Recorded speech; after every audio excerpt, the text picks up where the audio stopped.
bem-vindo. O sangue ele é composto por vários componentes. Ele é composto pelo plasma, a sua maior parte líquida. Também temos os glóbulos vermelhos, que são responsáveis pelo carreamento do oxigênio. É ele que dá essa coloração vermelha, porque dentro de sua composição temos a hemoglobina, que é composta basicamente de ferro, por isso que ele é vermelho. Também temos os glóbulos brancos, que são aqueles glóbulos que são responsáveis pela defesa. Sempre que entra um organismo estranho no nosso sangue, ele é que dá início a esse combate. Também temos as plaquetas, que é fundamental para que a gente entenda o processo de coagulação, porque são justamente as plaquetas que iniciam o processo de coagulação. Bem, para nós diferenciarmos agora os tipos de hemorragia. Nós sabemos que existem hemorragias externas, ou seja, aquela que sai do nosso corpo, certo? E temos as hemorragias internas, aquelas que o sangue sai da circulação e ocupa cavidades no interior do nosso corpo. Por exemplo, aqui a cavidade abdominal, torácica, certo? E é importante que você saiba diferenciar um sangramento arterial de um sangramento venoso. O sangramento arterial, raciocine comigo, ele está saindo do coração, acabou de ser oxigenado. Ele vai estar numa cor vermelho bem vivo e vai ser um sangramento com uma certa força, ele vai ser pulsátil. Por quê? O sangue arterial ele é aquele que sai das artérias e as artérias são os vasos que saem do coração. Então eles saem de uma bomba, saem com pressão. Por isso que uma artéria, quando ela é cortada, você percebe que ela vai esguichar bem longe aquele sangue. Já o sangramento venoso, raciocine comigo também. Se ele vem de estruturas menores, se ele vem da célula com as impurezas, e então você tem de vasos menores que vão se tornando maiores, ele vai ter menos pressão, certo? Inclusive, se você fizer um teste agora, apertar o seu braço bem aqui em cima e olhar, todos esses vasos que você está enxergando são veias, não são artérias. O nosso corpo ele já foi fabricado de uma forma muito inteligente. As artérias elas são mais profundas e as veias são mais periféricas. Por isso que não é tão comum você ter esse sangramento arterial, a não ser que seja um corte bem profundo. O fato é, diferenciação, sangue arterial, ele vai sair pulsátil e vermelho vivo. O sangue venoso, ele vai sair com pouca pressão e um vermelho escuro devido às impurezas que ele carrega. Um ser humano tem em média 70 ml de sangue por quilo. Então, uma pessoa com peso médio de 70 quilos, ela vai ter aí 4,9 litros. Arredondemos para 5 litros. Bem, se ela perder 30% disso, o organismo ele entende que é um sinal de gravidade. O que o cérebro faz quando ele percebe que não está chegando oxigênio através do sangue? Ele pede para que as glândulas suprarrenais, que ficam logo aqui em cima dos rins, aqui, joguem uma substância chamada adrenalina no nosso sangue. Então, essa substância faz com que o coração bata mais rápido e faz também com que os vasos que levam sangue, as artérias que levam sangue para os membros superiores e inferiores sejam constringidos, de tal forma que a circulação fica somente aqui, onde é a prioridade. E isso vai nos ajudar a perceber, principalmente quando uma hemorragia for interna, uma vez que a externa é de fácil visualização. A hemorragia interna, você não está conseguindo ver, mas isso que eu falei agora vai nos indicar que a gente tem um caminho para seguir. Se o sangue está saindo da circulação, o cérebro sente falta. A partir de 30% ele aciona esse mecanismo. Então, você vai perceber, por exemplo, uma criança que foi agredida, que foi atropelada, que caiu de uma certa altura. Se ela estiver em repouso e o seu pulso estiver acelerado, se você não perceber pulso periférico, se você perceber que quando você aperta a unhazinha dela, você vê que não retorna o sangue, você tem indícios de hemorragia interna. Além disso, à medida que o sangue vai saindo da circulação, o coração ele já não consegue mais bombear e não chega sangue lá no cérebro. E a pessoa fica desorientada por falta de oxigenação. É o que a gente chama de hipóxia. Então você já sabe diferenciar agora uma pessoa com hemorragia interna de uma sem hemorragia. Então, finalmente, o que fazer em caso de hemorragia? As hemorragias externas são aquelas em que nós vamos poder atuar melhor. já entendemos que as plaquetas iniciam o processo de coagulação. O máximo que a gente tem que fazer é facilitar a vida das plaquetas, é só isso. Infelizmente, existe muita crendice dizendo que no ferimento você tem que colocar pó de café, açúcar, sal, terra e uma série de outras crendices e tal. Bem, isso só vai piorar. Por quê? Além de não conter o sangramento de forma adequada, vai propiciar uma infecção.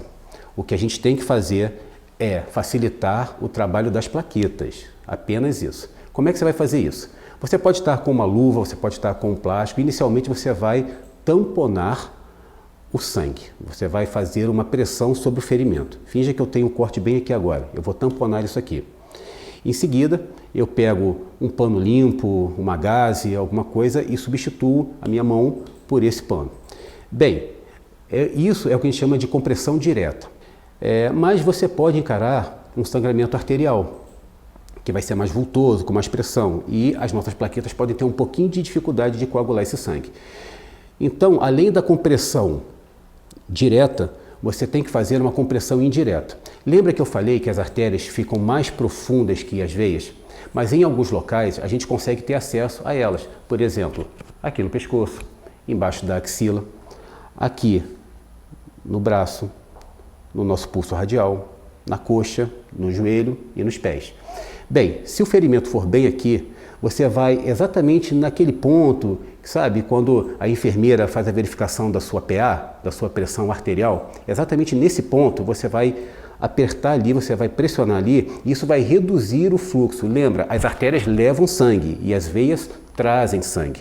Pressionando nesse ponto aqui, você vai reduzir o fluxo de sangue, que talvez seja o suficiente para que as plaquetas tenham menos pressão, atrapalhando e consigam dar início ao processo de coagulação.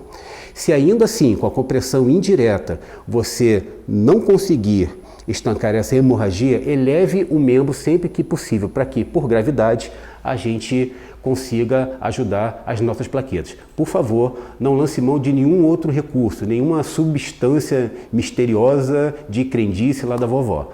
É apenas isso. Pano limpo, compressão indireta e elevação do membro. Uma outra ocorrência muito comum é a famosa nasorragia, sangramento de nariz. Toda criança já teve isso ou vai ter, muitos adultos têm também. O que é que ocorre? O sangramento nasal ele é resultado do rompimento de pequenos vasos que ficam dentro de nossas narinas. Eles se rompem por calor extremo, por pequenos impactos, espontaneamente muitas vezes. E o que fazer? Eu tenho quase certeza que com essa pergunta você deve ter dito assim: eu vou inclinar minha cabeça para trás, vou tamponar e engolir o sangue. Olha, estudos têm mostrado que é justamente o inverso. Você deve pôr a sua cabeça para frente, tamponar o nariz. E por que isso? Se o sangramento for muito vultoso, esse sangue ele vai descer pela faringe e vai descer pelo esôfago, chegando ao estômago, que não foi feito para digerir sangue. Nem o Conde Drácula gostaria disso.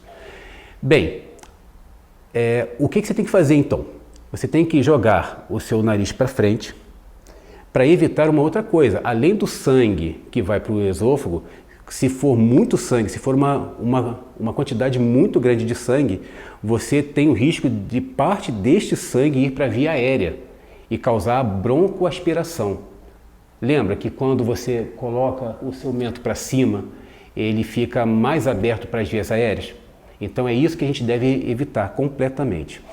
Então, colocar o nariz para frente, tamponar e esperar que as plaquetas façam o trabalho delas. É só isso que você deve fazer. Um gelo ajuda, desde que você não coloque o gelo diretamente sobre a pele, mas numa compressa, ok? Uma observação importante sobre sangramento nasal é que você deve avaliar antes qual é o mecanismo desse trauma. Como eu falei, na maioria das vezes ele ocorre de forma espontânea ou devido a pequenos impactos. Uma criança que levou uma bolada no seu nariz e tal. Porém, saiba que existem casos graves, por exemplo, de traumatismo craniano, mas aí o mecanismo desse trauma, que foi um acidente, uma agressão severa, se o sangue do nariz sair com outro líquidozinho, claro e viscoso, da mesma forma que se sair pelos ouvidos, você não deverá tamponá-lo, ok? Porque isso é o sinal de um traumatismo de base de crânio que resulta em sangramento né, juntamente com a saída de um líquidozinho que ele faz a proteção do sistema nervoso, que se chama líquor. Então, percebeu que o sangue está saindo juntamente com o líquido clarinho, você não deverá tamponar. É hospital imediatamente, ok? Uma outra coisa que também muita gente se confunde, porque vê muito nos filmes, são os objetos que transfixam o nosso corpo. Quem nunca viu uma cena de filme em que o mocinho leva uma flechada, atravessa-se uma lança nele, e aí ele tira aquilo, ainda usa aquela flecha e mata um monte de gente. Enfim, isso não tem que ser feito, porque uma faca, um vergalhão, um galho de árvore, qualquer coisa que transfixe o seu corpo, que fique empalado no seu corpo, ele não pode ser retirado. E por quê? Porque o que tinha que machucar, o primeiro trauma, já foi machucado. Esse mesmo objeto, quando ele penetra nesses tecidos do nosso corpo, esse mesmo objeto pode estar pressionando uma artéria, uma veia importante, pode estar do ladinho de um nervo que seja fundamental para o movimento de um membro. Então, o que deve ser feito? Você deve fazer um curativo, da mesma forma que faria para um corte aberto, só que imobilizando esse objeto ali. Logicamente, poxa vida, mas o que eu faço se o meu filho cair da laje e ficar com uma perna transfixada por um vergalhão? Você deve chamar a equipe de emergência, porque o corpo de bombeiros, o SAMU, eles vão ter as ferramentas certas para retirar esse vergalhão. Jamais tente tirar o objeto da vítima. Você pode piorar o sangramento e agravar ainda mais o estado dessa pessoa. Falamos das hemorragias externas. Agora vamos ver aqui o que a gente pode fazer quando tiver uma hemorragia interna. Olha, infelizmente não há muita coisa o que ser feito. O mais importante é o que nós já dissemos, é saber identificá-la. Se a pessoa está em repouso, ela está suando frio, se ela está com o pulso acelerado, se ela está pálida, se ela está confusa e você tem indícios de lesão, seja por agressão, muitas vezes vai ter a presença de hematomas, inchaços, ok? Então, o que você deve fazer é conduzi-la para o hospital o mais rápido possível. Peça ajuda para o serviço de emergência que tiver no seu município. Um outro assunto, já falando em hemorragias internas também, é o famoso AVC, acidente vascular cerebral. Infelizmente, cada vez mais as pessoas vêm sofrendo desse mal em idades não tão avançadas assim. O que vem a ser o AVC? O sangue, como eu falei, ele é um meio líquido que leva oxigênio para cada célula do nosso corpo. O cérebro, como já foi dito, ele consome boa parte desse oxigênio. Imagine um pequeno condomínio, onde você tem uma cisterna que abastece várias casas. Essa cisterna, dela sai um cano calibroso que vai ramificando para tubos menores que levam sangue ou água para algumas casas. Vamos dizer que por alguma razão, eu aumente a pressão de saída desse sangue, dessa bomba, dessa cisterna. Os vasos que são mais calibrosos, eles aguentam esse tranco, mas e os vasos menores? Alguns irão estourar. E é justamente o caninho que leva o sangue para a casa da dona Memória, é o caninho que leva o sangue para a dona Visão, para o seu julgamento, para o coordenador do lado direito do corpo. Então é isso. É isso que ocorre. Quando a pressão sanguínea está muito alta, os pequenos vasos, eles estouram. E boa parte deles fica justamente na irrigação do cérebro. Como podemos ver aqui, ó, nessa parte aqui. Estourando a parte da dona Memória, do seu julgamento, da dona Visão, do movimento de um determinado membro, deixa de receber o sangue oxigenado e morre. Então, a pessoa fica com sequelas gravíssimas, podendo até mesmo vir a óbito. Então, cuide da sua saúde, cuide da saúde daqueles que você ama. Isso mata ou deixa definitivamente incapacitado. Uma outra coisa importante dentro desse mesmo tema de objetos empalados é o cuidado que nós devemos ter quando um objeto transfixa os olhos. Acidentes com crianças são comuns, bem como com trabalhadores que lidam com carpintaria, enfim, aquela coisa toda.